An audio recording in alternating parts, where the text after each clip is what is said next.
This episode is sponsored by Cohesity. Cyber resilience isn't just about getting systems back online. It's about keeping your business operating when disruption strikes. That's the idea behind the Minimum Viable Company, or MVC, a trusted operating core for recovery.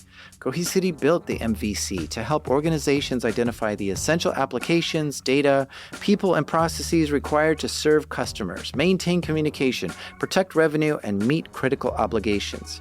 By restoring this trusted operating core first, organizations can reduce downtime, accelerate recovery, and maintain continuity while broader restoration efforts continue. It also provides a clear recovery target, enabling teams to focus resources where they will have the greatest business impact. Learn more at cohesity.com/resilience. That's cohesity.com/resilience. Cohesity, resilience everywhere. Okay, so I read about this story about a video game that I thought was interesting. So it starts out on Steam. Steam is a video game marketplace, right? And you can download Steam, and through there you can buy video games to play and stuff. It's a nice system. I like Steam because it provides a sort of standardized way to get games. See, before this, games for the PC were just all over the internet. There was no central place to go other than your local GameStop. And you had no idea if the game you found on the internet was legit or not. It could have malware in it, or maybe it wasn't a complete game, or some weird knockoff pirated version. Steam saw this problem too, and this is why they made the marketplace, and they developed a 3-step process that all games must go through before they can be sold on Steam. First is that you have to submit your Steam page, then you have to submit your game for review, and then if those things are approved by Steam, you have the option to publish your game on their platform. Yeah, well, someone looked at this and they were like, I wonder if I can get my game onto Steam without having to go through any of that process. So they made the most boring game you can think of called Watch, Paint, Dry. And yes, in fact, if you downloaded and installed this game, all you do is sit there and watch paint dry. Surely a game this stupid would be rejected by Steam. Well, this game developer started going through the steps on how to get a game into Steam. They first created a developer's account and was going through the process. But during those steps on Steam's website, there were some questions, and one of them was a drop-down menu that asked what stage your game is in. Well, this person decided to try submitting some answers that weren't in the drop-down options, which returned some weird results. And using that information, they were able to send data to Steam saying, the game is currently published. They basically skipped the first 2 steps where Steam had to review it and just tricked the website into thinking it was published. And sure enough, that worked. The game was available on Steam for anyone to download. Watch Paint Dry bypassed all the checks to get onto Steam. It was there for like a whole day before they noticed it and took it down. Steam has fixed this problem, so you can't bypass it anymore. But it's an interesting exercise, isn't it? To try to trick a video game marketplace to list your game as been reviewed and approved, which makes the users trust that this game is okay. There's a lot of trickery that goes on in the world of video games.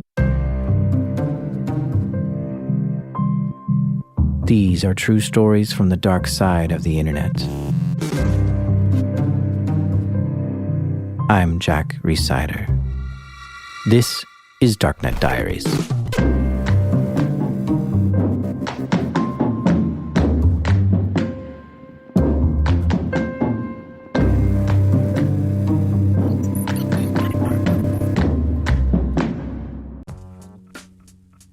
This episode is sponsored by SpyCloud. Everyday stolen identity data like credentials, session cookies, PII, and more flows through criminal underground markets.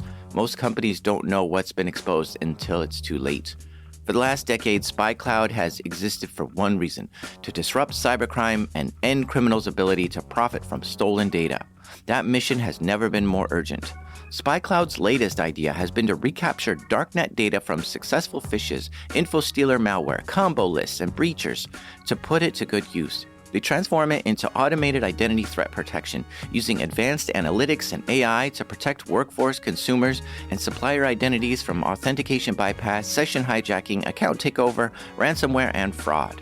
Don't wait to become the headline. Find out what criminals already know about your organization.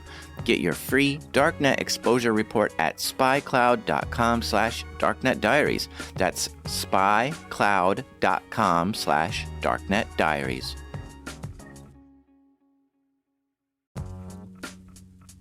This episode is sponsored by Delete Me. Have you ever thought, I should really be doing something to protect myself from stalkers, scammers, and hackers, but you're not sure what? Here's what you should do. Go to www.joindeleteme.com/darknetdiaries and enter code DD20 and you'll get 20% off Delete Me. And a few years ago I signed up and Delete Me got busy scouring the internet for my name and gave me reports on what they found and deleted stuff. Take control of your data and keep your private life private by signing up for Delete Me. Now at a special discount for my listeners, get 20% off your Delete Me plan when you go to www.joindeleteme.com/darknetdiaries and use promo code DD20 at checkout. The only way to get 20% off is to go to www.joindeleteme.com/darknetdiaries and enter code DD20 at checkout. That's www.joindeleteme.com/darknetdiaries, code DD20. I'm really excited about this episode because I think this is one of the most requested episodes I've been asked to make. But even though a lot of you have sent me article after article about this story, the problem is the main guy in this story, Gary Bowser, has been unreachable until now. Testing 1 2 3. Testing 1 2 3. You're good. All right, I'm recording when you are, Jack. Anytime. Great, thank you. Hi, Gary. Hello, Jack. Good to hear from you. What is it like being on the outside? No, it's interesting. I mean, there's a lot of getting used to. The things that I've taken for granted. Today, just sitting outside waiting to come here, and the rain had stopped, and watching the squirrels and listening to the birds sing. It was like, and smelling the flowers in the garden. It was like I never even felt that in 3 years. So that was like, it was like a new experience to me all over again. So little things like that are amazing. So what happened to Gary? Well, let's find out. So let's go back. 1984. 1984, is that right? Yeah, that's a long time ago, actually. Well, I was born in 1969, and by 1979, I was already working on computers and stuff. So by 1984, I had already started my own company and was manufacturing software at that time for the Texas home computers. So Gary is in his 50s now. But to properly tell this story, we need to go back in time to the 80s. At this point, Windows wasn't even a thing yet. Apple was just tinkering around in their garage. So who was the big player in the personal computing scene? Texas Instruments. They built this little machine that you could play a few games on and type on and do some basic tasks.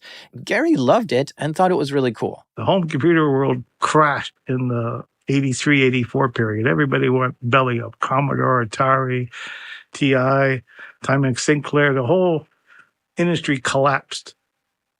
So there was a huge market of people that wanted to support the machines. Now the manufacturers weren't making them anymore, but there was hundreds of millions sold.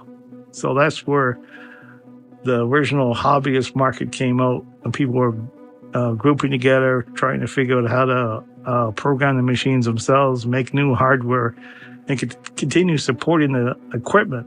So that's one of the areas where my company fitted in.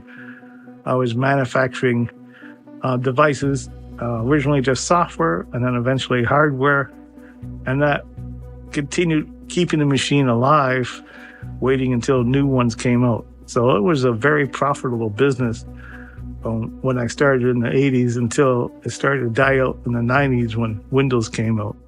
Gary would program software using the basic programming language, assembly, and Texas Instruments' own proprietary language called GPL. He'd make little programs on it to make the computer do more stuff. But then on top of that, he was also creating replacement parts for this computer. Because if something were to go bad, Texas Instruments wasn't making replacement parts. And Gary loved this little machine, and he knew how. So he would just get the parts and solder them together and make new parts like graphic processors and other hardware. I was sourcing the parts from the company, the video processors and the memory, but I was actually I designed the circuit boards myself, and I had a contract manufacturer, and then bringing the parts in from like Arrow and Future. And then I had employees that was hand soldering the devices together, and we were shipping them out by mail order once the orders came in. He was manufacturing computer parts. And I find that fairly impressive. I mean, he was certainly ahead of his time to be a startup computer part maker in the 1980s, right? I didn't actually start making the hardware until about 1990. The first part of the 80s was just concentrating on software. So it was around 1990, I started actually manufacturing hardware. I had a lot of inside contacts in Texas Instruments that had released information on how the video processors worked. And TI licensed the original code to Yamaha. So I just piggybacked on using the processor from Yamaha and finding a way to make it compatible with the Texas Instruments, which required some changes in the operating system. And I actually went back to Texas Instruments and got a license from them to modify the original operating system so that it would support the newer graphic systems. This is an interesting note that I want you to keep in your head. Gary was making programs for this computer and then working on ways to even improve the whole system, like making it work even better than intended and have more features and abilities. And he was altering the computer so much that he asked Texas Instruments for permission to do this just to play it safe. And they were done with that system and didn't really care. In fact, they did a whole tax write-off to dissolve that whole arm of the company that was working on this. So they didn't mind him cracking it open and modifying it to his heart's content. They were fine if he even made money on his mods or software. And I think that's the way things should be. It's how we progress with technology. It's to improve upon someone else's code and someone else's hardware. And the improved versions take us to new places, and it becomes the new standard for how things work. So to me, this sounds great that he was modifying this little computer to do bigger and better things with it. Back then, I never owned a Super Nintendo or a Nintendo or even an Atari. I wasn't interested in it. But when Windows came out, things started to change. My business started to go downhill. People were moving on. They were starting to build PC computers. There was no more a market for Texas Instruments stuff. So I switched my business into, with another partner, we formed a company called Gen X Computers, and I started building custom PCs based on people's orders. And from that type of business, I started repairing video game systems. So by 2001, there was a lot of video game consoles.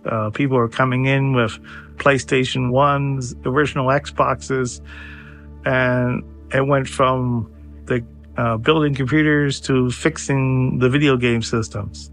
So that's where it slowly slid, because there was no more market for the Texas systems during that time period. Fixing broken video game systems. This seems like an easy pivot for him. After all, a gaming system is simply a computer. It has a graphics processor, microchips, logic boards, same as a computer, but there was a big difference. The biggest difference with the video game systems is the original computers that were manufactured in the 70s and the 80s, they allowed you right out of the box to do programming.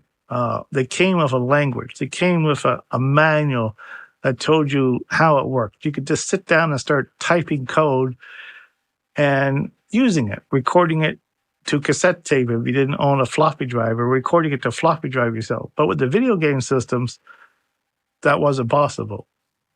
So that's where the slide came in. It's like, well, why? This is a computer. It has memory. It has everything in it. Why can't we just sit there and program it ourselves? So that's where I slowly started switching to the dark side. I wanted to see these systems unlocked And it was difficult to repair the systems too, because you couldn't just source the parts. The computer, it was easy. You could order new memory chips from Future. You could order new processors from the original company. You could remove them and put them in. Now they had custom stuff, and you couldn't just put a new device in. So there was more of an intrigue there. It's like, well, how come I just can't replace the lens in the PlayStation 1? I mean, is it really Gary who's going to the dark side to try to code these things or modify them? Or is it Nintendo going to the dark side by locking out developers and purposely making it hard for them to modify it in any way? Nintendo did not want people tinkering with their system. Adding things to it or writing any custom software for their system was just a big no-no for them. And I want to remind you that the NES system was just a little computer. It had a bootstrap, BIOS, firmware that all needs to load before it can execute a game. I mean, just look at the first version of the NES. It was called Famicom, which is short for Family Computer. It's clearly a computer. Now, when something failed on the Nintendo NES, it was very tricky to fix it. You might find someone who knows a few basic things that they can try, like maybe taking a part out of another NES and putting it in yours. But Nintendo wasn't helpful at showing you how these things were architected to allow you to fix it or buy replacement parts. So by hiding all this info made it extra hard for people to just fix their own systems. And it also made it really tricky to modify them, to improve upon them, to upgrade them. They also used weird custom hardware that was just crazy hard to find those parts. It's like these game system makers were anti-innovation. They did not want people to customize or add on anything special to their systems. Just play the games that we approve the way we want you to, and that's it. Don't try any funny business with your own computer. Was there pushback from the video game makers of like, hey, what are you doing getting inside our consoles? What's going on here? Not originally. I mean, the original stuff that was done, like on the PS1 and the original Xbox, there was no pushback whatsoever. They looked at it as just a percentage of loss in business, and they would take more protection on their discs if a piracy started happening. Like in the PlayStation 1, when the first chip started to come out, that bypassed their boot-up system, they added more checks on the game itself to look and shut it down. Electronic Arts, the publishers themselves were the ones that were more into locking out the system. Electronic Arts was one of the first ones that started adding anti-piracy stuff on the PS1.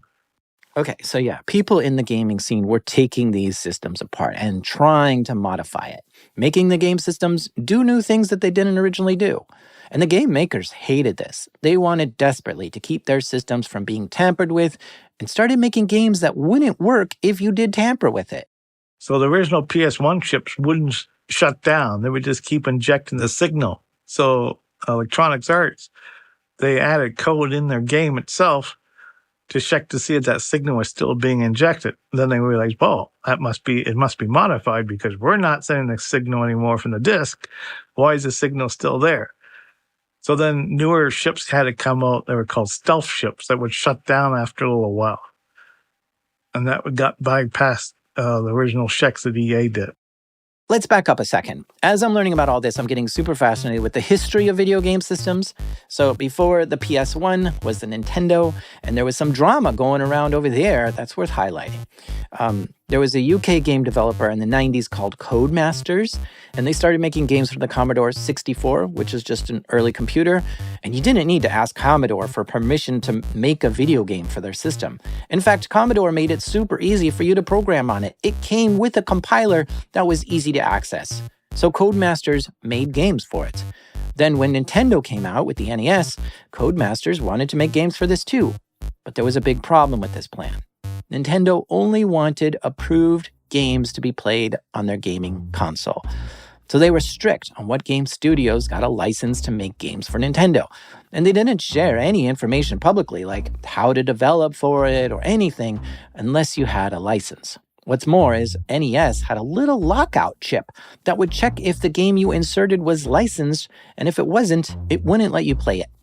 Well, Codemasters thought this is an interesting challenge and poked and prodded at the NES until they figured out how to get an unlicensed game to load on the NES, bypassing the lockout chip. And with this, they were able to create and sell NES games. Nintendo was not happy about this. An unlicensed game for sale on our system?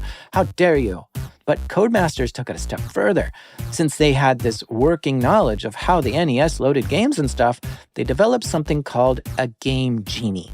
This was a clever little device, and it modified the game in real time to let you cheat. If you wanted extra lives, or jump extra high, or just go right to the final boss, Game Genie could do that for you. It essentially gave you superpowers in the game that you were playing. Now, these were all 1 or 2 player games back then. There was no online play, so cheating in a 1-player game isn't really ruining the game for anyone else. Codemasters didn't call this a cheat device, though. They called it a video game enhancer. And they developed this in the UK and licensed it in the US to a company called Galoob, which was a major toy maker back then. And they started selling them in like regular toy stores. I mean, you could buy a Game Genie in like Kmart or Toys R Us. I remember my neighbor had one, and I think his mom bought it from Sears. But little did I know, when I was playing on my neighbor's Game Genie, Nintendo was taking Galoob to court over this little device, saying it was a copyright violation. Nintendo was saying the Game Genie was a derivative work and therefore subject to copyright infringement. This means Nintendo is saying that the Game Genie made minor modifications to the game to make it something new, but not making it unique enough to be something original, and was profiting from the original creators. Kind of like if I put googly eyes on the Mona Lisa and try to sell it as my own original work. Well, it went to court, and judge ruled in favor of Galoob and the Game Genie. The judge said, look, the definition of a derivative work means you have to have a separate copy of that original work. Game Genie does not create a separate copy, but instead adds to the original copy because you still need the original copy to use it. So clearly it's not taking away from the sales of the game. The judge also went on to say that consumers have the right to fair use and can modify games however they please for personal use. This was a huge win for game modders. Now they had a court case to prove that they had the right to modify their systems and games for personal use. Now, if we look across the aisle at the PC world, the software makers there had no problem with you making personal backups of the software you bought. The thing is, floppy disks and CDs were notorious for going bad and getting ruined. So it was practiced by everyone. Even my grandma knew that as soon as you buy a new game for your PC, the first thing you do always is make a copy of it as a backup. And everyone was cool with this. PC makers didn't care. Game makers didn't care. They were fine with it because it was protected under the Copyright Act. Section 117 says, if you buy software, you have the legal right to make a personal copy of that software. In fact, it's even essential if you want to do proper archiving of your digital files. And so with early computer games and software, there was no anti-copying methods in place to detect or stop copied games from being played on the computer. And that brings us to the Dreamcast. In 1999, Sega launched the game console called the Dreamcast, and this was a really cool little system. And one thing about these console makers is the console itself is a loss leader. That is, Sega was pricing the Dreamcast at below the cost it took to make the system, but that was okay because they'd know they'd make the money back on the games they sold. So Sega was very aggressive at making sure that you could only play the games that were approved for the Dreamcast and not any copied versions or anything. Now, in my opinion, this may go against Section 117 of the Copyright Act, where you're allowed to make copies of the games you have for archival reasons. The Dreamcast used something called GD-ROMs, which basically means a gigabyte CD. And most people don't have a drive on their computer that could read these kind of disks. But even if you did get those drives and tried to make a copy of it, there were 2 problems with it. One is it was protected and you couldn't copy it. And 2, the Dreamcast had a system in place that even if you did copy the disc, it wouldn't let you play the copy. It only let you play originals. Sega did not care if this violated your right to make backups of the game you own. In fact, if you put it in your computer and tried to play it, all you'd hear is this message. Warning, this disc is for use only on Sega Dreamcast. Anyway, long story short, this was a challenge for some to figure out a way around this whole system, and someone did figure it out. They found a way to bypass the anti-copy protections on the Dreamcast. And essentially what happened is that you could go online to a pirate website, download any games you wanted, burn it to a regular CD, and put it in the Dreamcast without having to modify the Dreamcast at all. This was really remarkable because there was no hardware modifications needed. The way the CDs were written is that they would trick the Dreamcast that it was a playable disc by a clever use of reversing the randomization method on the Dreamcast. And this opened the door up to pirating Dreamcast games. I remember when this happened too. My friend told me, dude, you can download any pirated games you want for the Dreamcast now and just write them to a regular CD and they'll play. I was like, no way, man. Those games are like on GD-ROMs. They're not CDs. This will never work. But he demonstrated it to me and I was blown away. Well, this didn't last long. Soon after the pirating community announced that you could pirate games on the Dreamcast, Sega announced that they were discontinuing the Dreamcast and were leaving the video game console business altogether. And this was only a few months after launching it. So yeah, some say piracy wrecked the Dreamcast. But did it really?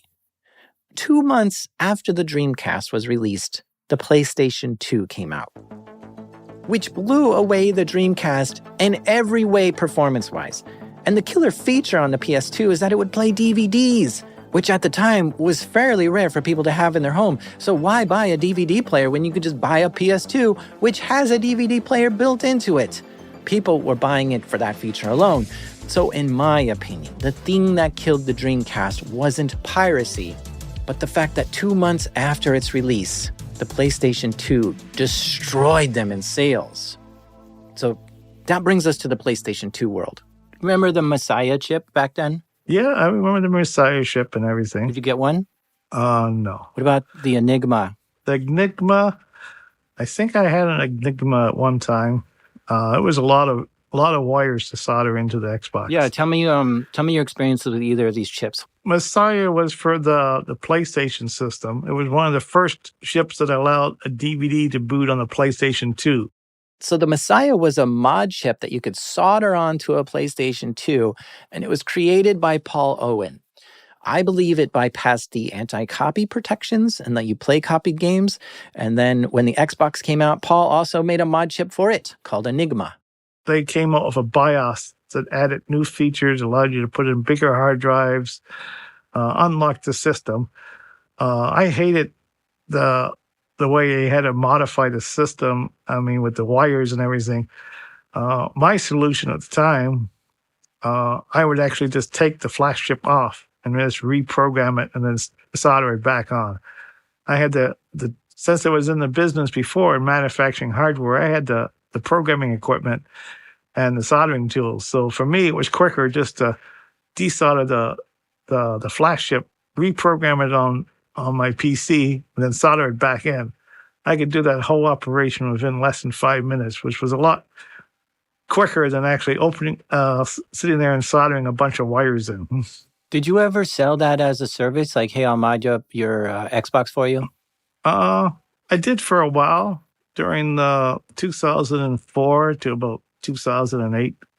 I did do some modifying of consoles for people as a service. Did anybody ever get mad at you for that?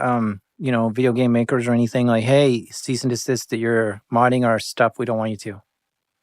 No, they didn't. Do you think they cared? I think so. They were actively monitoring the forums even back then and watching the information. Yeah, the game makers were absolutely watching the video game modding forums, and they wanted to know what cheats and mods were out there for their systems and games. And when Paul Owen made these two chips, that's when Sony came in and threatened him with legal action. This forced Paul to stop importing Messiah chips for the PS2. But it didn't stop people from buying them directly from Taiwan. And it didn't stop Paul Owen from making more chips for the Xbox. And in my opinion, it's really cool that someone is able to make a microchip to enhance the gaming system, because I hate it when these things are just so proprietary and secret and locked down that you can't even repair the game system if it breaks. In fact, I don't even want to call these things mod chips. They're just accessories for your gaming system. Like the other day, I wanted to put an M2 hard drive in my computer, but my motherboard didn't have a slot for it. So I had to go buy a PCIe card that enabled me to use the M2 drives. This is not against any rules. This is a perfectly fine accessory to buy for your computer. The Xbox is a little computer and it didn't let you add a hard drive. And so it was Paul Owen's release of the Enigma chip that allowed you to add an extra hard drive. Can you imagine if your PC was so locked down that you could not add a second hard drive if you wanted? Not even an external USB one? Paul made another mod for the Xbox, this time calling it the Xecuter. And he liked that name so much that he started calling his little group Team Xecuter, which is an important part of the story. I mean, it's the title of the episode, right? So even though he was threatened with legal action to stop producing the PS2 mod chips, it didn't stop him from making new Xbox mod chips and publishing them under the name Team Xecuter. Now, the courts didn't think all this modding was cool, like I do. In 1998, the Digital Millennium Copyright Act, DMCA, was established, creating a whole new set of rules for copyright infringement in the digital age. And specifically, there were clauses that talked about circumvention. The DMCA criminalized the act of circumventing access controls, which is what video game makers were pointing at when trying to take down these mod chip makers. They were saying, look, you're going through great lengths to circumvent our anti-piracy controls. That's a DMCA violation. And video game makers were taking their cases to court and winning them. The video game companies, they wanted to protect the quality of the system. And that's where Nintendo actually started that and would put labels on their boxes that they sold, being quality assured, certified. Because what killed the systems in the 80s was one of this shovelware. There was just too much stuff. The Atari 2600, the Timex Sinclair, even the Texas Instruments home computer, there was tons of stuff being developed, and a lot of it wasn't worth the $89 or the $69. I don't buy that because I'm a PC gamer myself. And there's pretty much an infinite amount of games out there for me to play. And yeah, while I've bought some duds, I never get mad at Microsoft for making a PC with bad games. I don't even blame Amazon when I buy something from there and it breaks right away. I just learned that I've got to do my research more before buying stuff. Hasn't anyone in the video game industry heard of the term caveat emptor or buyer beware? The buyer knows they're taking a risk when buying something. It's okay. Did you do much piracy at the time? Were you downloading wares? I mean, what was your experience with wares in the 90s? In the 90s, I didn't do too much piracy, actually. I bought almost all the games that came out that I was interested in. The only piracy I did a little bit was actually on the computer side. By the 2000s, with the DMCA starting to show itself more and more in courts, PC game makers started adding their own anti-copy protections. This attempted to make it impossible for users to make copies of the software they bought. And I remember when this started happening at the time, the sentiment was, we no longer own these games, we're just renting them. Because it's only a matter of time before this disc stops working or it locks you out somehow, and you just have to buy a new one. And I get it. There is money lost due to piracy, sure. But I think all these anti-copying measures hurt the regular consumer and stifles technological growth. What do you mean I can't add anything to my computer that I bought and own? It's mine. I should be able to modify it any way I like.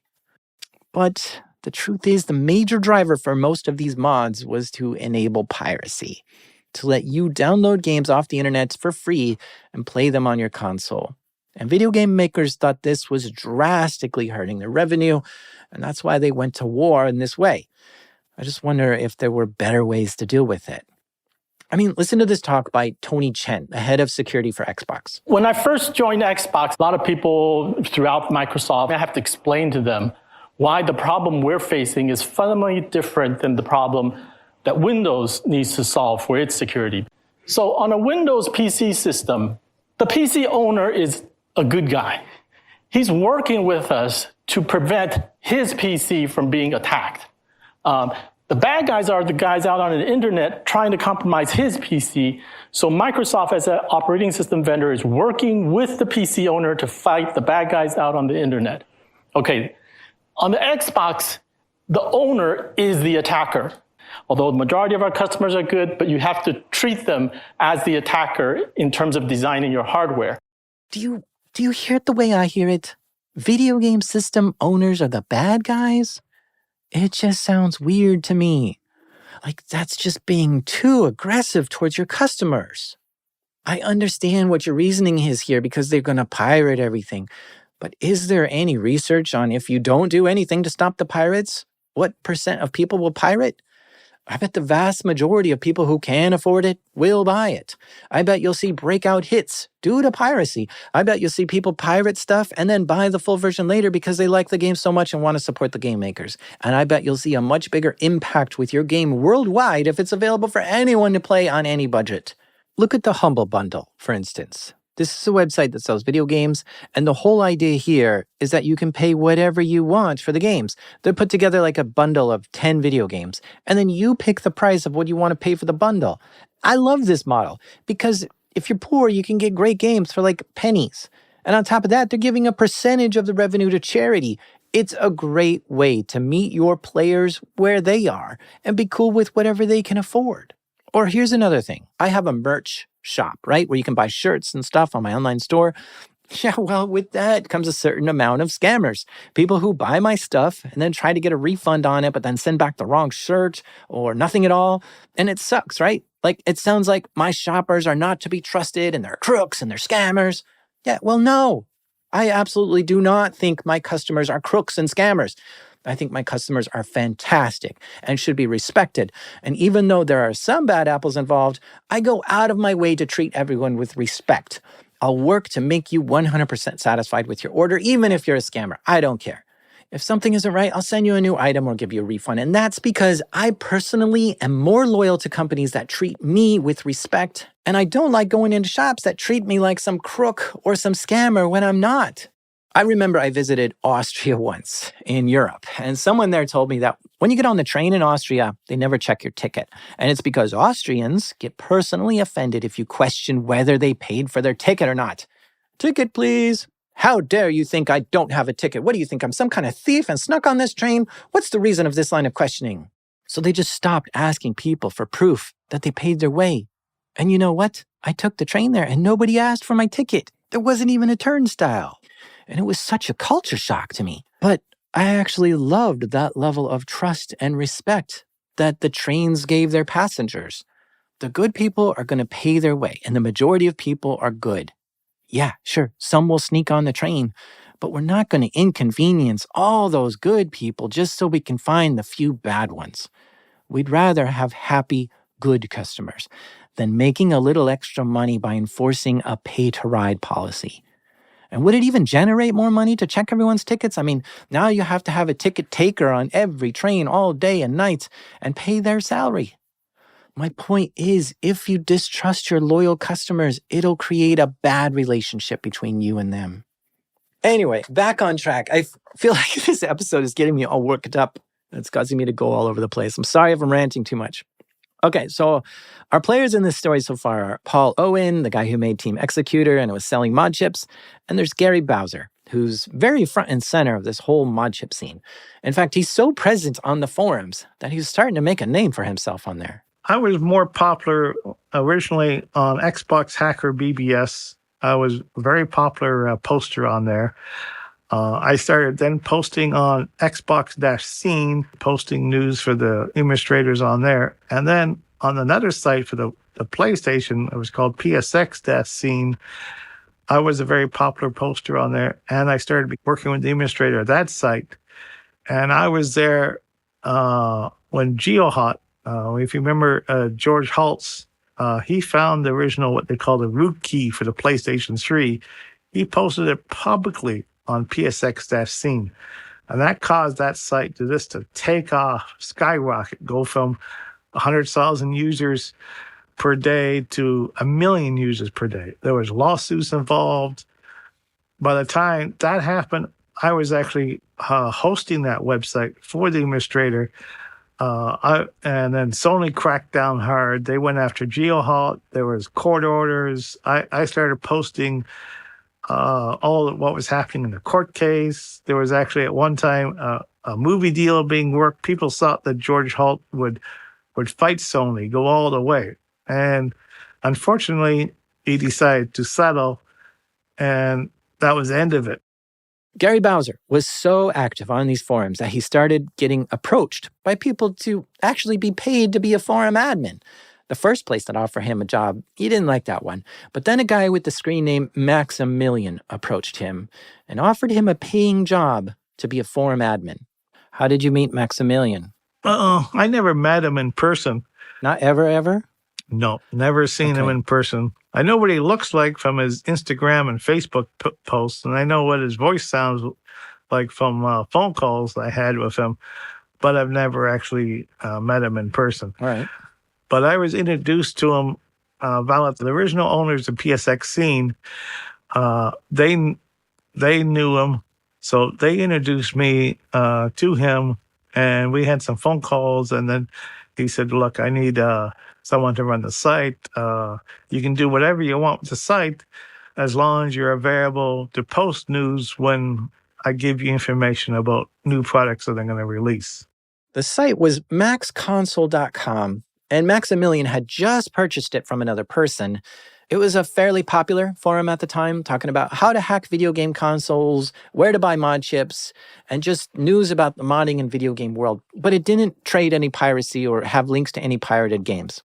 Now, Maximilian is a main character of this story. So let's back up and learn more about him. He's from France. In the 1990s, Maximilian was in the wares scene, which is piracy. A wares group is one that rips games off the disc, cracks it free from any anti-piracy methods that were on it, and makes it available for anyone to download and play for free. Maximilian led the wares group Paradox in the 90s, and if you played the pirated game Spyro back then, chances are it was Maximilian's group that supplied it to you. In 1994, Maximilian had an innie in the telephone company. An innie is someone who works inside the company who would be part of the scam. This innie was sending him thousands of free calling cards. And I don't know how, but Maximilian took these stolen calling cards and racked up a $22 million phone bill with them. Maximilian was arrested for this, and he pled guilty and was sentenced to almost 6 years in jail. He was sent to prison in Virginia. And I think this is a good time for an ad break while we wait for him to get out of prison. But stay with us because that's just Maximilian's origin story. What he does next is even more crazy.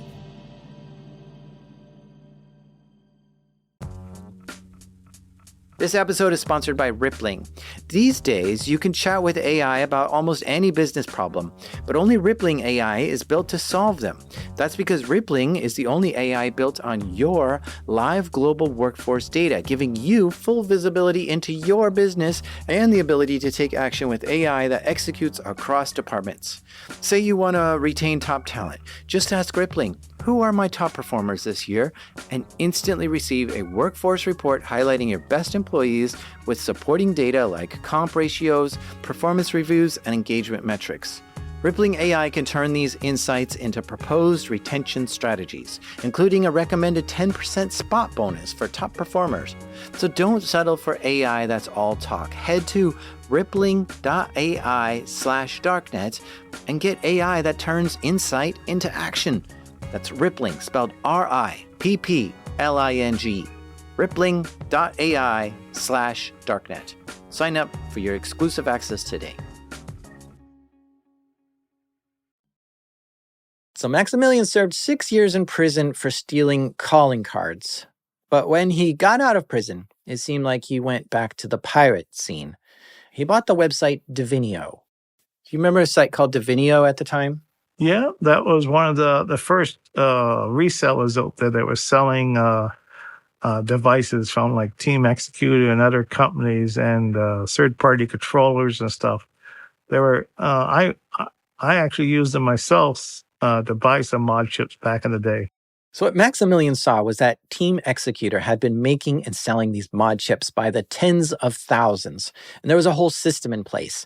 The chips were created in Asia somewhere and then shipped in bulk to the US and then sold through the Divinio site. Max thought this looked like a good business and got in touch with Paul Owen, the owner of Team Xecuter, and Max offered to buy Team Xecuter from Paul. The Team Xecuter branding, the website, the supply chain, everything was sold to Maximilian. Now that he had this little mod chip business, Maximilian needed a solid way of getting the word out on his new products. So that's when he decided to buy maxconsole.com, a popular modding forum. His idea was that he could use this place to just basically have unlimited marketing for all the things that Team Xecuter was releasing. And he just needed someone to help run the site. And that's when he asked Gary. Yeah, the original idea was I could do whatever I want with the site, keep 100% of the ad revenue, but he wanted a couple spots on the site just for his products. So like the top banner spot would be for his products. And whenever he had a press release made for a new product, that I had to be a variable on call, post it right away. That way that site would have the news first, and then everybody else would have to link to that site because of the exclusive news. Well, Nintendo was all over these forums and seeing when new mod chips were announced and didn't like this one bit. And they started doing their own research. They found that Devinio had been getting their chips from Hong Kong. So Nintendo went to Hong Kong and opened up a court case against Devinio, claiming it's an infringement on their intellectual property. The Hong Kong Supreme Court ruled in favor of Nintendo, which immediately froze all of Devinio's operations in Hong Kong. And the ruling demanded that Max pay Nintendo 44 million euros in damage. 44 million euros, that's a huge fine. But I believe Maximilian just found a different country to get his chips from and kept on doing business without paying any of the fines put on him. So Nintendo went to his home country, France, to take legal action on him there. They took him to court and they told the courts, look, we already found this guy guilty in Hong Kong. He's supposed to be paying us 44 million euros in damages. He hasn't paid a cent of it yet, and he keeps violating our intellectual property. Can you please do something? But the French courts ruled in favor of Maximilian. Max's defense was that Nintendo was locking out developers from being able to develop on the system, and his mod chip allowed anyone to develop on it and play homebrew games on it. And the courts liked that. They said, yeah, Nintendo, what's up with you putting all these locks on your game system so people can't build on it? Seems rude. Leave Max alone. So Nintendo took a bad blow there. I think they tried to appeal that case, but I couldn't find any articles that followed up with it. There was this craze of bringing back the older systems, the Super Nintendo, the PlayStation, the Sega, many versions of those original consoles that people loved. But those systems were locked down again, and that they only had a certain selection of games. Like the PlayStation 1 Mini only had like 20 games on it.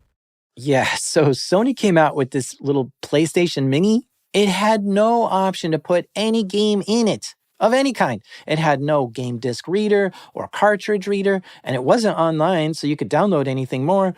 It only came with these 20 games that were built into it, and that was it. You could never play anything more, which is kind of weird, isn't it? If you release a mini version of your system that clearly can play PS1 games, why restrict it to just those 20 games?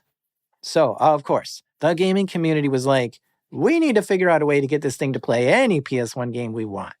The PlayStation 1 actually used an open source emulator and just added their own little skin to it and to select the game. So they were just taking someone else's work that they had made, an emulator that they could find on GitHub, assemble it themselves, add their own skin, and use an Android board from China, mount the battery or the screen to run the emulator. Okay, I had to look this up and research it deeper because this is going to become important later. The mini PlayStation used the PCSX emulator, which, yes, is open source, and it's also under the new public license, the GPL. Now, even though the PCSX emulator is free and open source, Sony took it and put it on the PS1 Mini and charged for it. But the GPL clearly states, that's okay. You can put this software on some commercial product and charge for it. And there's a few things that are interesting about that. The spirit of free and open source software that's licensed under the GPL is that you shouldn't charge for this. It's free. It's developed by a community of volunteers. And here Sony is lifting it off GitHub and slapping it on their little console. But there's nothing wrong with that according to the letter of the license. It just contradicts the spirit of the GPL license. And it's so strange to me that a video game console maker such as Sony would use an open source emulator on their latest console.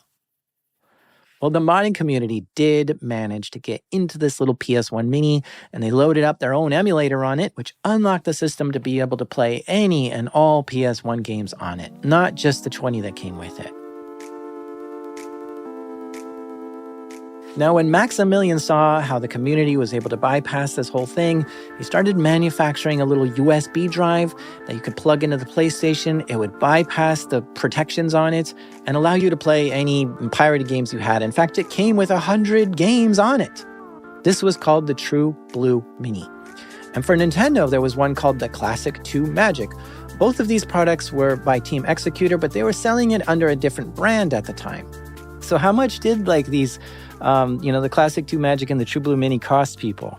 I forget the prices. There wasn't the Classic 2 Magic didn't have no games. It was mainly to allow you to plug the original cartridges in. Mm-hmm.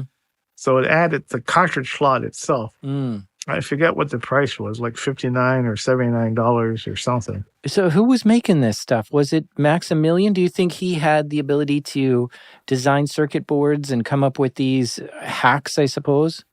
No, Max, for me, I was the PR man to get the internet, to get the post out there on the internet, to get people to know about it, to find people to review the products, to get the reviews published.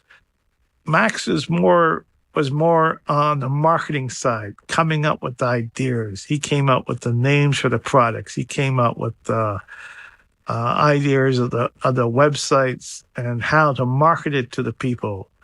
He dealt with all the finding the resellers to sell it, to get it, all the background stuff. But he was not a techno guy. He was smart. He knew how technology worked and stuff, but he wasn't an engineer or anything. Did you have any input into how they were made or helped to create any of those devices? No. I didn't help any of the newer devices. I had no help in creating them. I knew some of the developers that were working on it. I would chat with them a little bit. I would get advanced copies of the product for testing, sometimes to do a product review so that before they started shipping, it was like, this is how it works. But I was mainly to do the PR, to do the press releases, which I didn't even write myself. I would be given the press release pre-written, and then I would just add my own words to it and post it. Did he collaborate with you on just what new product can we come out with? Because you have a very good understanding of the whole modding scene, what's coming out, what can work, what can't work. And then you're seeing there's this new exploit that just hit. Max, you might want to make a mod for this. This, I think, would take off. Just a little suggestion like that to Max. No, I never had those discussions with him. I mean, I would post the news on what was happening. He made those decisions on what he would do and business-wise, on what he would do next. Sometimes I wouldn't even know. Like when he was working on the Switch, I didn't even know he was working on the Switch. He would just tease me saying there's something else coming up, until something was actually concrete. A lot of times I was over the loop too. I didn't even know about it. So surprisingly, while sitting here researching things, I'm currently seeing a True Blue Mini clone right there on Amazon for $43. And it says it has 15,000 games on it. This is an illegal product being sold right there on Amazon.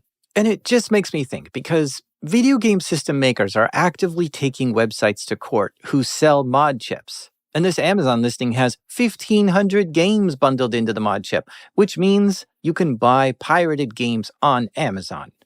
Now, of course, Amazon themselves isn't selling it. Someone listed it there on the Amazon marketplace. But still, They're facilitating the sale of it, fostering the whole deal, bringing this mod chip and pirated games to the masses. Why isn't Sony suing Amazon over this or trying to take down their website? Because in 2005, Sony did get mad at Maximilian for selling these same mods for the PlayStation, and they took him to court. And Sony won that case, which resulted in Max having to pay $5 million in damages. And that's what, the fourth time he's been to court now? And he now owes over $50 million in fines to these game system makers at this point. The guy seemed to be unfazed by any of this, though. He had a rebellious mindset. While he felt like an enemy to the game makers, he felt like a hero to the players of the world. And yeah, a lot of people did really like the stuff he was releasing. He claims that he just wanted to unlock the game system's potential and give users more access and to be able to do more things. My personal opinion about him, though, is that he's just a businessman, and he's business-minded, and he just is looking for unique ways to make some extra money. He understands this whole development cycle and manufacturing process, marketing and supply chain very well, and he's using it all to his advantage. In 2017, Nintendo released the Switch. Of course, the modder community immediately began breaking it open and trying to find a way to mod it, and someone discovered that you could glitch it by taking the right Joy-Con off and bridging the 2 points with a paperclip. And from here, you could then get it to boot into recovery mode and have access to diagnostic tools. The modder community took that and figured out how to get the Switch to boot to their own operating system, which basically made it so that you could play any pirated game on the Switch. When Maximilian saw what the modder community had done, he jumped on it. His developer got to work building 2 physical devices, one that would slide into the Joy-Con port and trigger the glitch, while the other would go into the USB drive to have the system boot into a custom firmware. And Team Xecuter called this add-on the SX Pro. The idea is that it enabled you to copy games that you already had or play any pirated games that you had. The design was clean and super simple. People who had no experience modding systems could easily get this working and were giving it great reviews. So they had this thing all developed and manufactured, and then they wanted to announce it on the forum that Gary was the mod for. And this is where Gary was obligated to promote this device, since that was the deal that he made with Maximilian. Now, when you're a mod maker, you've got some potential things that can go wrong with your whole business. See, sometimes Team Xecuter would sell their products for, let's say, $30, but then see the exact same product being sold directly out of Asia for $2. It was pirate versus pirate, because the factory that was making the chips for Team Xecuter would just sometimes make some extra and sell them directly to the consumer, totally undercutting Team Xecuter.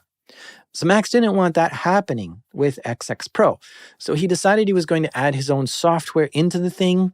So instead of loading the Switch's native operating system, the SX Pro would load up SXOS, which was basically just an open source emulator.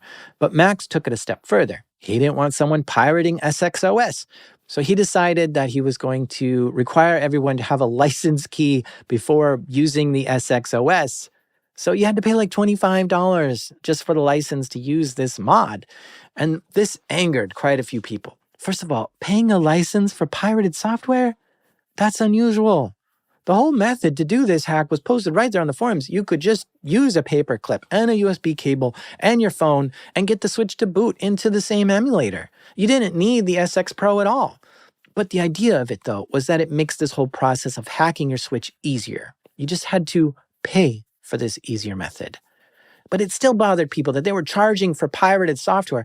I mean, the whole point of piracy is to go around having to pay for stuff, you know? On top of that, some users were getting mad that the emulator in this thing was just a free and open source emulator. A lot of people were upset because you're taking a free and open source software and charging for it? But this is ironic because this is the same thing PlayStation did with their PS1 Mini, remember? The emulator that was on the SXOS was called Atmosphere, which was licensed under the GPL, the same as what Sony did.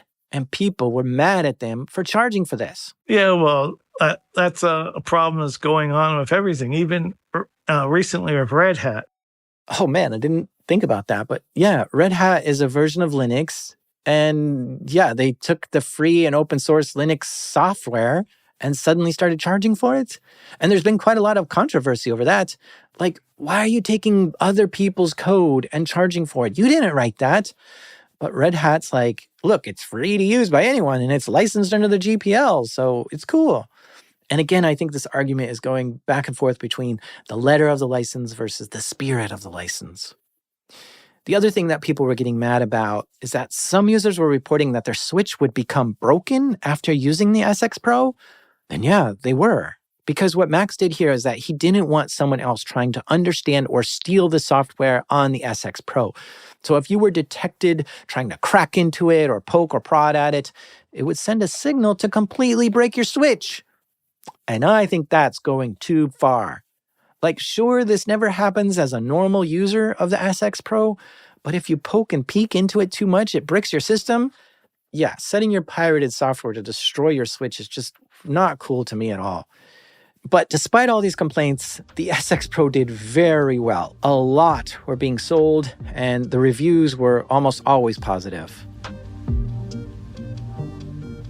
And as its popularity grew, SX Pro was making someone else really mad. Nintendo. They were like, wait, what? You're charging for a device that lets people play pirated games? You're making money from our hard work? We've got to stop this. So first they patched it. All switches made after 2019 were no longer vulnerable to this attack. And then they started trying to find and stop this whole Team Xecuter operation. So what's it? Uberchips.com was another place you could... It was one of the resellers in the United States that got sued by Nintendo for selling the device. They were one of the first resellers that was going to be selling the SX Lite and the SX Core for the Switch. So at any point, do you feel like you were a member of Team Xecuter? At the original beginning, during the early 2000s, I was just a user posting on the forums and helping other people out. In the end, I was just a PR guy posting the news and making sure that the testers could get information on what was happening with the products over to the developers. But I was never on the actual development side of doing the actual exploits of the coding. I don't know if I would feel like I'm a member of this at any point, you know? Just being I'm like a member, you'd be a member of maxconsole.com and feeling like you work for them, but not so much a member of Team Xecuter. Not really. I wasn't, I could just say I was like a in-between guy. I was more than a tester, but not a developer, more of just a go-between guy. Yeah, but what's interesting here everything. Is that, you know, if we were to put you on the trial here, we like to look for, you know, we're prosecuting someone if they have the know-how, opportunity, and motive to do all this. And you have all three. You have the know-how of modding chips. You have the opportunity of doing it because you're doing it, and you have you know, the motive because you like doing it. So you seem to be the perfect person to create this, to improve upon it, to come up with ideas, all these things. You'd be such a great value asset to the team. I'm surprised Max didn't ask you for more stuff to do. He never really wanted me to get too involved. He knew I could, but he wanted me to be arm's length away from it in case something did happen. He said, just stay as a PR guy because that way, freedom of press, you know, not directly connected. If anything does happen, it won't hurt you. Did you have a moral line or even a rule set on Max Console where it's like, well, listen, we don't distribute pirate software here or anything like that? Yeah, there was actually a lot of rules. I would not allow links to pirated stuff. I would take down ads that advertised SD cards full of ships. There was a few times resellers would try to do that. I would send them a letter and say, hey, you can't do that. I'm taking down your ad. There's no refunds. You can advertise a product, but you can't advertise games. I would actually take action if I got an actual enforcement letter. When I used to publish mods for like Grand Theft Auto, Rockstar would send me a letter and say, "Hey, don't talk about games that mod packages for GTA, please." I would say, "Okay, no problem." I took down the post. When the Activision stuff got hacked and the Skyliners, which were a very popular toy, Activision contacted me. They sent me a cease and desist. I took down the information. When the leaks of the Sony SDKs came out and I posted about it, Sony would say, "Hey, it's okay, but take down any links to it." I would take down the links. So there was some back and forth that way too. There was not supposed to be any links to any ROMs on the site. There was a couple posts that I missed that were in the Classic 2 Magic area that had links, again, to this ROM bank site, but they weren't supposed to be on that at all. No pirated games on these forums were allowed. And I'm trying to think. So Team Xecuter wasn't actually selling anything on the site. They just linked to places like Divinio where you could buy it from. But still, the Team Xecuter stuff mostly enabled your device to be able to play pirated games and didn't actually have pirated games on them, except for one device. Yeah, but the True Blue is a stick full of pirated games. Yeah, that is true. But with the True Blue, those were basically for older systems. The PS1, the Sega Genesis, the Commodore 64. So you had a line in your head of like, oh, hold on a second, is this a discontinued game or not? Yeah, I guess there's no other way to get it other than to pirate it. So go ahead. I mean, we didn't sell the devices on the Max Console website. We talked about it. It was up to you to find the devices. I didn't profit off of it either. So I guess I should talk about where the characters of this story are at this point. So Gary moved from his hometown in Ontario, Canada, to the Dominican Republic while he was doing all this. And the ad revenue that he was making from MaxConsole.com was enough to support his lifestyle down there. He was making about $40,000 a year. And this was his main job and source of revenue for about 9 years. Maximilian was living in France. Any idea how much Max was making off of these products that he was selling? Not really. I mean, people come up with estimates and stuff. Nintendo themselves came up with an estimate. They estimated around 500,000 SX OS licenses were sold at the time. So you could think of 500,000 times $25 for the license fee, and that's not on the hardware. That's just pure profit. So that's not counting the Gateway 3DS or any other devices. Then 2020 came along. The pandemic happened, and Gary was in the Dominican Republic. What happened to me is on September the 27th, I was looking forward to wake up that day because where I was living was in Dominican Republic, and we were under a COVID lockdown for the longest time. When COVID hit Dominican Republic, the president there put the country into basically martial law. You couldn't be outside your house after 5 o'clock at night. You couldn't leave your neighborhood. There couldn't be more than 10 people into a grocery store, a pharmacy, or a bank. Those were the only 3 things that were allowed to be open. Everything else was shut. It was total lockdown. In fact, so hard that where I was living, it's like I couldn't even leave my apartment and go into my little office I had, which was right next door. So I actually broke a hole through the wall instead of having to be able to walk outside and walk in, so I could actually work at night. So I was looking forward to September the 27th because that was going to be the end of the lockdowns. The airports were going to reopen. You'll be able to go outside all day long. The bars will be open again. The beaches will be open again. It was going to be the end of the extreme lockdown. So I was looking forward to it.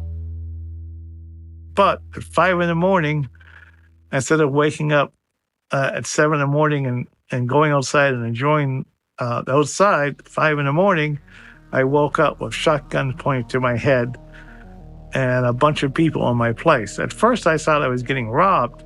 I didn't know what was going on, but there was a lot of crime during COVID.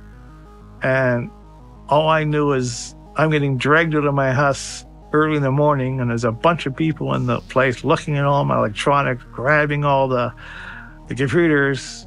I try to talk to them to find out what's happening. They refuse to talk to me in English or Spanish and acted as if I was speaking Russian or German, looking at like each other like, whoa, what's this guy talking?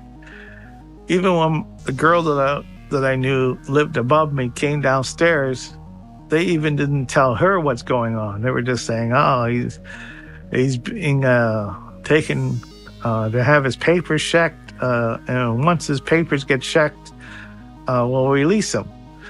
So they took me out of there, brought me to the Interpol office. I sat down on a couch. We still continued to refuse to talk to me. I was screaming that I wanted to talk to the Canadian government. And after about a day of just sitting on the couch, the next day on the 28th, they drove me to this cage in the middle of nowheres with a bunch of other Haitians that they had rounded up and threw me in there.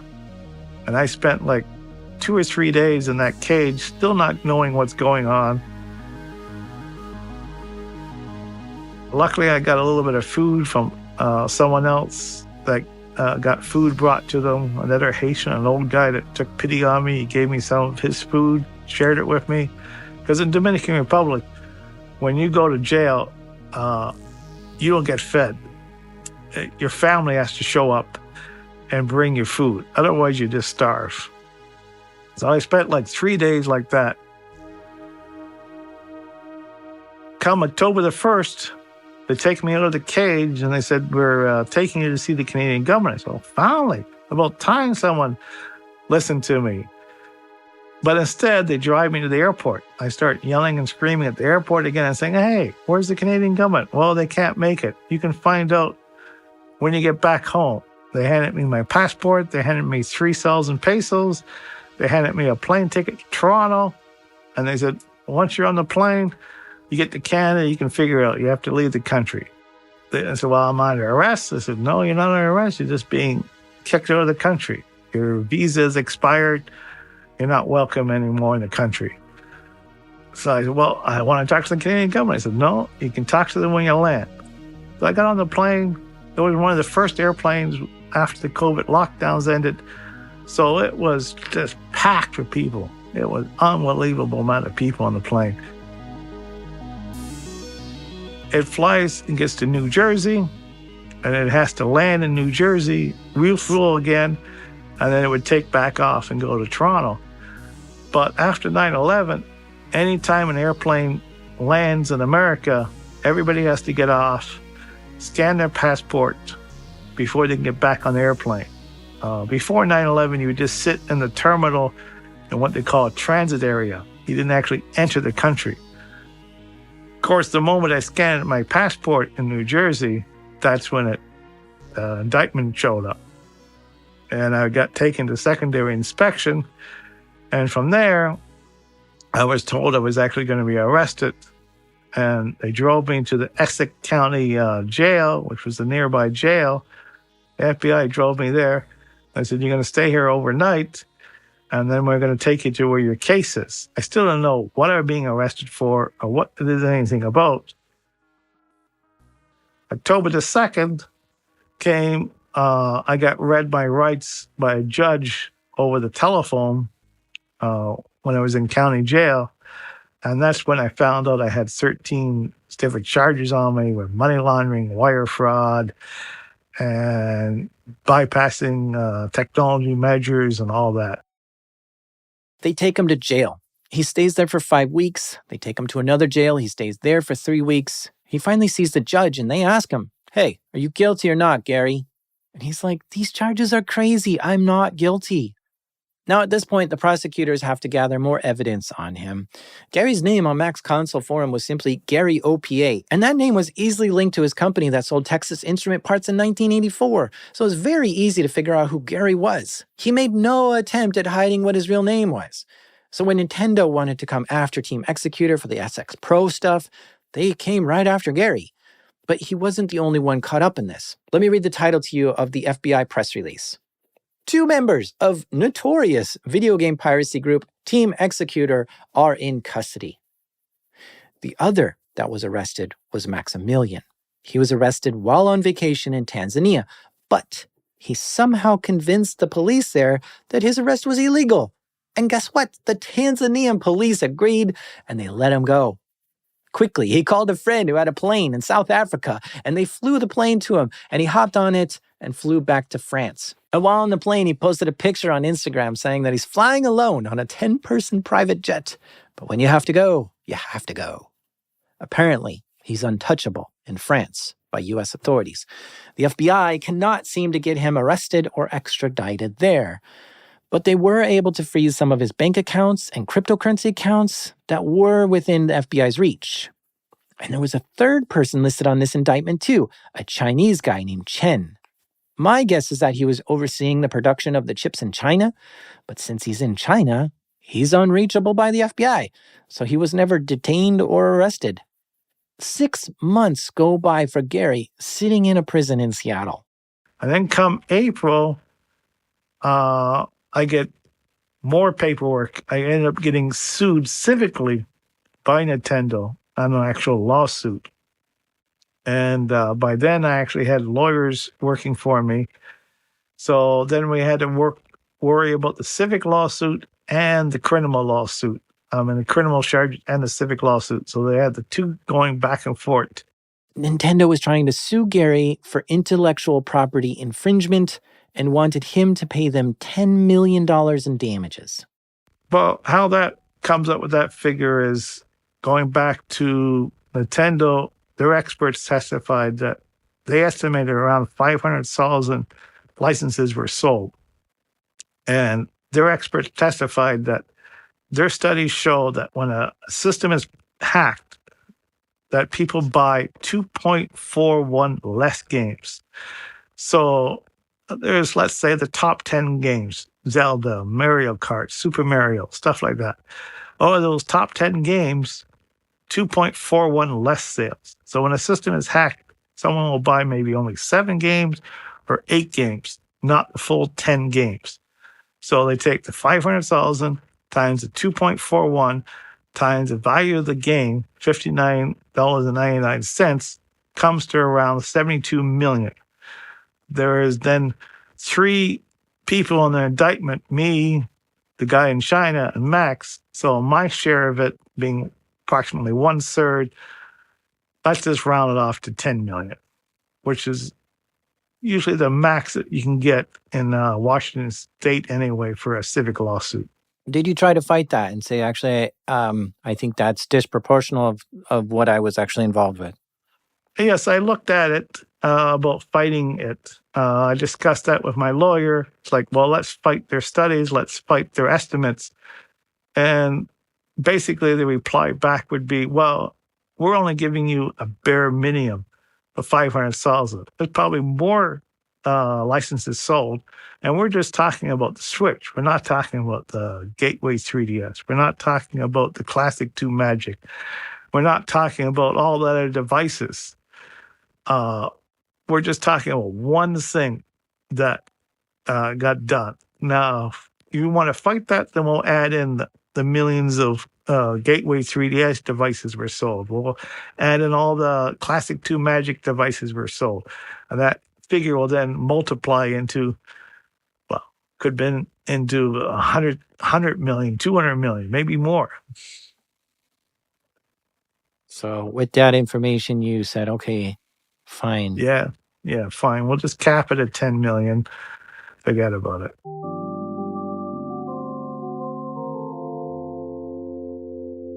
So Gary owes Nintendo $10 million. He's in his 50s now, and his only job he's ever had for the last 12 years is gone. So it's just impossible to pay this back. He'd have to make over $500,000 a year for the rest of his life to pay this off. Once that was settled, the key was to settle the civic one first. And then it was a lot easier to work on the criminal side. And by then, the FBI they knew they couldn't get the other co-defendants into the country. Other victims were not coming forward. PlayStation, Sony didn't care about the True Blues. Sega, of course, didn't care about the True Blues. But there was only Nintendo left as a victim. And ESA also representing some of the other smaller software developers that may have got affected. They were the only two victims left. This is interesting. So the FBI went to Sony and said, "Hey, we caught the guy who was selling pirated video games. You want to be part of this lawsuit?" And they said, "No, we don't want anything to do with it." That's really crazy. But they weren't interested. And the PS1 was a failure on their part anyway. I mean, it was being sold for $19.99. It was a disaster. The PS1 Mini.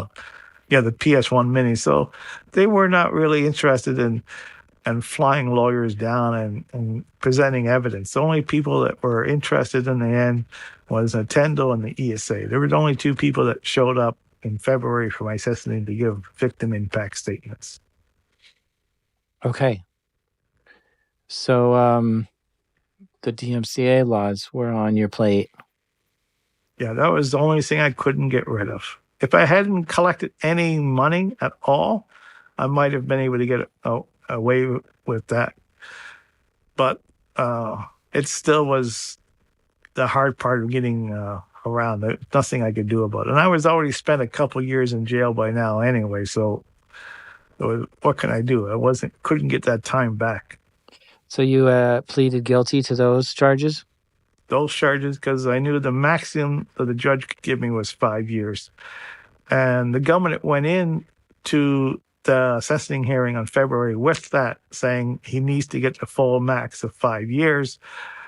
But my lawyer fought it back with saying, well, he went through a hard time with COVID. Because of that, the probation people recommended 40 months. And my lawyer was trying to go for 20 months, basically time served. But then the judge turned around and said, well, I can't just give him time served because I have to send a message that people that do this crime will face hard time. And I'm going to agree with the probation and say 40 months. And on top of the 40 months, the judge also demanded that he pay $4.5 million in restitution, which adding it all up, he's got to pay $14.5 million and spend 3 years in prison for what he did. And I don't like that the judge said out loud that he wanted to make an example of Gary. Does that kind of thing really work? To pick one guy you caught and give him a brutal punishment just because you can't catch the other people that were doing it? I don't know. Based on what I'm hearing here, $10 million is already too much of a punishment for what he did. And now a judge is saying, no, that's not enough. You need to pay an extra $4.5 million more and go to prison for 3 years on top of that. Is this sentence fair or is it cruel? And if the judge is saying things like, let's make an example of this guy and gives him more punishment than he deserves, then isn't that the definition of unusual punishment? Now, Gary is not a U.S. citizen. He's a Canadian. So theoretically, if he's not living in the U.S., he doesn't have to make payments towards his federal crime. But Nintendo does not want him to slip out of paying them. So they put into the civil case that, 1, his wages will be garnished. That is, anywhere from 10 to 30% of every paycheck he earns goes automatically to Nintendo. And 2, that this is enforceable by law in any country that Nintendo has an office in, which they do have an office in Canada. And 3, he cannot declare bankruptcy to have his civil fine removed from his debt. And while Gary was in prison, he already started making payments towards all this. Yeah, that's correct. When I was in prison, once I got sentenced, I was able to get a job in prison. I was working in the education department, running a library and stuff. And it wasn't paying much. It was paying $12 to $25 a month. But some of that percentage had to go 2 wars by $4.5 million. The reason that had to be done, no matter what, was if I refused to do that while I was in prison, then the prison could turn around and refuse to give me my good time or my first step back credit, because it wasn't a violent crime and there was no actual victim as a person, a human being, just a company. For every month I spent in jail, I could get between 10 to 15 days off. So that was able, because of that and my good time, I was able to get out after 30 months, getting released in March, instead of waiting until July or sometime in 2024. I didn't have to do the whole 40 months. I got 10 months off in total. He got out early in March 2023. But since he wasn't a U.S. citizen, he was detained immediately by ICE and spent 2 months in an ICE facility before being flown to Toronto. And while that's where he lived for a long time, he didn't have a place to go. But lucky for him, he was able to find a friend who could put him up on his couch until he can get back on his feet. And Gary has some health problems now, so it's physically hard for him to get on his feet, actually. And while in prison, he got interested about being a freight broker and is hoping that he can get trained up on that and get a job in that. He hopes to someday also return to the Dominican Republic, too. And he's just trying to rebuild his life from scratch. He's really, really, really just starting at nothing, slowly trying to make little progress every day towards having a stable life again. For Maximilian, he's still out there in the wind, but not particularly on the run. He's living very comfortably in France. And he posts pictures to Instagram all the time where he's going on trips to the beach and different French landmarks. And these photos appear like he's living a luxurious life. But he does seem to be confined to only stay in France. He knows that the FBI is looking for him, and he's just waiting for things to cool down. I have a theory about him, though. It's just a wild idea, but during his heyday, when he was making the most amount of money through Team Xecuter, is when Bitcoin rose the highest. And he did have some cryptocurrency accounts. In fact, in one article I read, his crypto assets were frozen, but it wasn't clear exactly which wallet or what accounts. My theory and opinion is that he probably had some extra cryptocurrency stored somewhere that didn't get frozen, and it rose mightily during this time, and he just cashed out at the right time, which is giving him a nice, comfortable life. But that's just my theory. He might have other business ventures that he's working on too, but for now, he's just trying to lay low until the heat is off him. And who knows what his next idea is after this. I doubt he'll be so brazen, though, because if he has to go to prison again, it's going to be very different than when he had to go to prison in the 90s when he was younger. I'll keep my eye out for him and see where he ends up in a few years. And how is Nintendo doing on this fine summer's day, you may ask? Okay, well, I was curious too, and since they're a publicly trading company, they share their profits openly for anyone to see. Their profits for the last year was $3 billion. $3 billion just in profit. Nintendo seems to be doing fantastic, but they continue to wage war against their own players all the time. In the last few years, Nintendo has been trying to put a stop to people playing in Super Smash Bros. Melee tournaments. First of all, this is a game that's 20 years old if it was for the GameCube, but people are still really into it. But Nintendo doesn't like that players are staging tournaments to play Super Smash Bros. Melee and have sent cease and desist letters and even threatened more legal action unless tournaments get canceled. They think that what they're doing is protecting their brand. But it's one of those situations that's like cut off your nose to spite your face sort of thing. The more they fight with their own players, the worse their brand gets. One of my favorite childhood memories ever was getting a Nintendo for my birthday and opening it up and playing it with my friends during my whole birthday party. Decades later, I still remember which friends were there at that party, what games we played, who was good at it. Pick any other birthday I had as a kid, and I can't tell you a thing about it, where it was or who was there. But this one, I remember because Nintendo brought so much joy to me as a child that day. But now that I'm older, I can see now that Nintendo has a lot of growing to do still.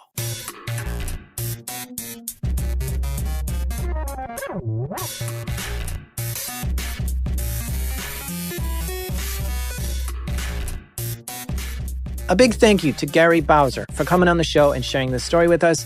Gary has set up a GoFundMe to help him get back on his feet. You can find a link to that and so much more in the show notes. If you like this episode, I have 2 more suggestions you really should listen to. Episode 92 is called The Pirate Bay, and it's one of the most popular episodes on this show, and it may just make you think differently about piracy. And episode 45 is called Xbox Underground, another very popular one. And it's about video game hacking, but the story that is around it is so crazy that you just won't believe it's true. So go check those episodes out if you haven't already. This show is made by me, the swanky tank, Jack Sider. Editing help this episode by the fashionable assassin, Tristan Ledger. Proximity Sound recorded this interview with Gary and did the mixing for this episode. Our theme music is by the mysterious Breakmaster Cylinder. I played Minecraft for the first time the other day. Want to know what I think about it? It's a blockbuster. And it's groundbreaking. This is Darknet Diaries.